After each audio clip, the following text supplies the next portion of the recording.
road trip muna dahil naka day off tayo.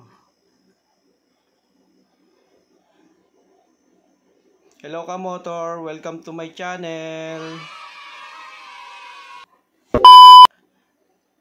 Rest day namin kaya pupunta muna kami sa dagat para makaligo naman at makatikim yung katawan namin ng tubig alat.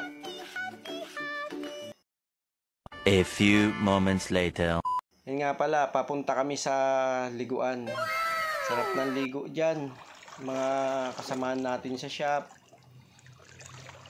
Para kahit papano meron din rest, chill moment. Kumbaga. Dito tayo ngayon. Kahit papano medyo maiba yung ano natin, ambience. Yan, sinusubukan natin mamana dyan. Wala mapana. Mahirap mamana pala pag umaga.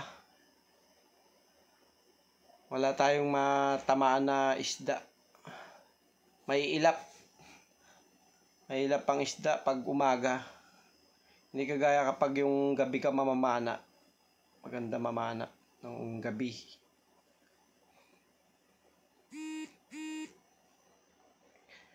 Ayan, makakasama natin yan sa shop.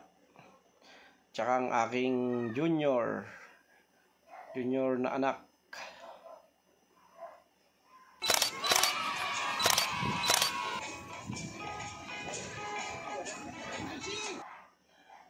Sinesenyas ko dyan, walang mahuli. Walang mahuling isda. Kaya tamang ligo lang, walang mahuling isda ligo muna tayo. Tsaka maganda rin mga kamotor sa katawan ng tubig dagat. Lalo kapag sinisipon-sipon ka, yan, isawsaw mo yung katawan mo sa dagat para matanggal. Yan, pauwi na kami niyan mga kamotor.